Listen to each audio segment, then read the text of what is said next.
Click করুন অ্যাপের bell আইকনে আর সাবস্ক্রাইব করুন এবিপি আনন্দ।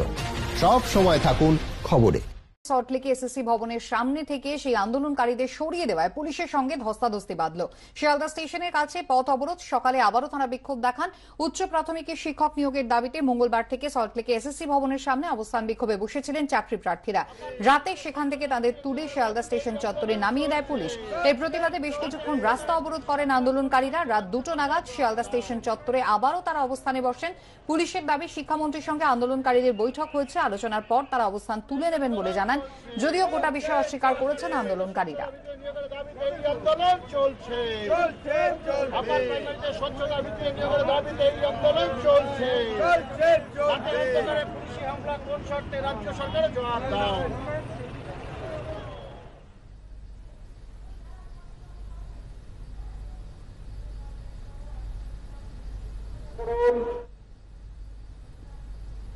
আপার প্রাইমারির মতো জ্বলন্ত ম্যাটার। শিক্ষামন্ত্রীর সঙ্গে কাল আমরা কথা বলেছি। শিক্ষামন্ত্রী বারবার বলছেন কোর্টে কেস রয়েছে, রিজার্ভ ফর জাজমেন্ট হিসাবে রয়েছে, যতক্ষণ না রায় হবে আমরা কিছু করতে পারবো না। কেস তো লিস্টেডই করা হয়নি, সেটা সরকার পক্ষেও কোনো রকম সহায়তা করছে না। কোর্ট এবং সরকার দুজনে আমাদের ভবিষ্যৎ নিয়ে ছিলিমিলি খেলছে। কিন্তু আপাতত কর্মসূচি আমরা রাজপথে থাকছি। আমরা আচার্য সদনে কালকে ছিলাম, বিকাশ ভবন অভিযান, সেই কর্মসূচি আমাদের পুলিশ করতে দেয়নি।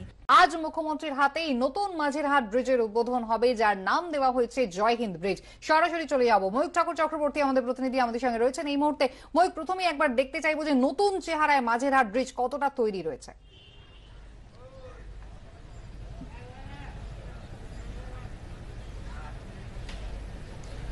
একদমই কুসুমিতা, 2 বছর 3 মাস পর মাঝেরহাট ব্রিজ আজকে মুখ্যমন্ত্রী মমতা বন্দ্যোপাধ্যায় বিকেল 5টার সময় এই ব্রিজ উদ্বোধন করবেন। আমি প্রথমে দেখাবো যেখানে এটা মাঝেরহাট ব্রিজের তারাতলার দিকের ফ্ল্যাঙ্ক, যেখানে এই ধরনের একটা মঞ্চ করা হয়েছে, যেখানে মুখ্যমন্ত্রী মমতা বন্দ্যোপাধ্যায় এবং রাজ্য প্রশাসনের যারা অন্যান্য ব্যক্তি তারা আসবেন।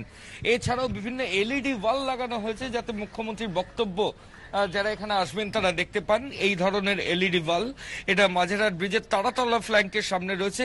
মুখ্যমন্ত্রী ছাড়া দলের অন্যান্য যারা নেতৃত্ব এবং সরকারের যারা অন্যান্য আমন্ত্রিত সদস্য তাদের বসার জন্য ঠিক একই রকমের আর একটা ছোট্ট স্টেজ করা হয়েছে, যাতে এক স্টেজের মধ্যে অনেকে না উঠে পড়েন এবং সামাজিক দূরত্ব মেনে সবাইকে আলাদা আলাদাভাবে বসানো যায়, এরকমই একটা ছোট স্টেজ করা হয়েছে। এবং এবার আমরা সেতুর মূল দিকে যাব। আমি ক্যামেরা পার্সন দীপ্তেন্দুকে বলবো একটু দেখানোর জন্য। আমরা তারাতলার দিকের ফ্ল্যাঙ্কে রয়েছি। পুলিশ আধিকারিকরা এখনো বন্ধ রেখেছেন।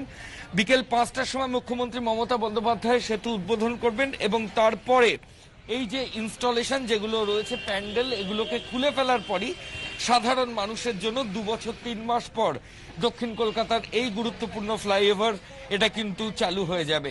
কেবল স্টেড ফ্লাইওভার এটা। এখানে দ্বিতীয় হুগলি সেতুতে যে ধরনের প্রযুক্তি নিয়ে তৈরি করা হয়েছে, দক্ষিণ কলকাতার এই মাঝেরহাট ব্রিজ কিন্তু একই ধরনের প্রযুক্তি নিয়ে তৈরি করা হয়েছে। আমি দেখাবো আমার ডান দিকে নবনির্মিত জয় হিন্দ সেতু, উদ্বোধক মাননীয় মমতা বন্দ্যোপাধ্যায়, মাননীয় মুখ্যমন্ত্রী, পশ্চিমবঙ্গ, 3রা ডিসেম্বর 2020।